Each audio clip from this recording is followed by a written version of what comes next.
işləyirik yəni.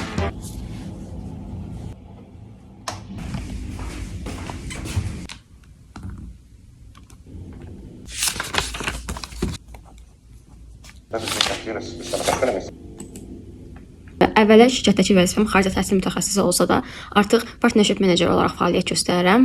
Ona görə də artıq mənim işlərim tələbələr üçün müraciətlərdən çox partnyorluqlar qurmaq, xarici universitetlərlə, qurumlarla əlaqələr yaradıb onlarla danışıqlar aparmaqdır. Ona görə də bu gün 2 universitet var ki, onlarla əlaqə saxlamalı, onlara e-mail yazmalıyam, onlarla danışmalıyam. Təbii ki, bunların paralelində tələbələrlə həll işləməyə davam edirəm.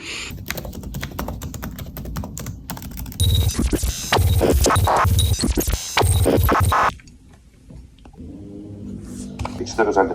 Biri kesin. Fasilə vaxtı olduğu üçün işimizə ara veririk və mən gedirəm özümə yemək hazırlamağa. İşimizə qaldığımız yerdən davam edəcəyik.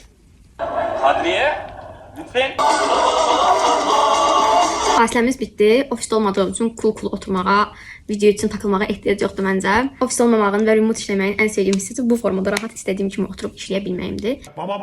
Partnership menecer vəzifəmi bu gün yerinə yetirdim. Ona görə keçirik əlimdə olan hal-hazırda məsuliyyəti məndə olan bəzi tələbələrin proseslərini həyata keçirməyə. Bir tələbəm üçün universitet siyahısı hazırlayıram hal-hazırda. Bu gün mənimlə birlikdə işləyirik yəni. İş saatim qutardı. Çölə çıxmalıyam. Ona görə də durub hazırlaşıb çölə çıxacam və onunla da yəqin ki, bugünkü vlogumuz bitəcək. Gördüyünüz üzrə çökmüş bir üzdəyəm sifətdə. Mən artıq 5 saatdır ki, universitet siyahısı hazırlayıram, aralıqsız və buradan durmamışam heç. Bəzən elə gələ bilir ki, bəzi insanlara mən evdəyəmsə və yaxud ümumiyyətlə ofis işi belə olsun, lap evi qoyuram, remote işi qoyuram qırağa.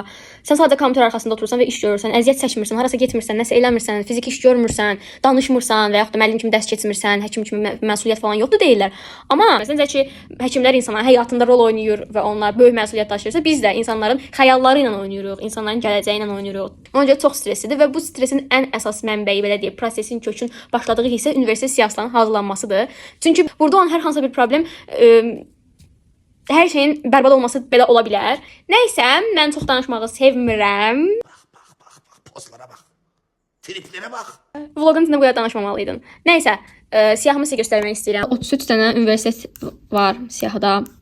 Hələ bunlar da hazırlanıb sabah göndəriləcək. Yəni bunlar təbii ki, tələbənin öz istəyinə və backgrounduna uyğun yığılır. Tələbə həm biznes sahəsindən oxumaq istəyir, həm də computer engineering, IT üzrə oxumaq istəyir. Və buna görə siyahəsində çoxdur. Bir universitetin həm economics yazmışıq, biznes yazmışıq, həm computer engineering yazmışıq. Axırda seçim təbii ki, tələbənin seçimi olacaq ki, hansı üzrə davam etmək istəyir. Belə, mən gedirəm hazırlaşmağa. Bay bay. Mən hazıram. Getdim. Bugünkü vlogumuzda bu qədər idi.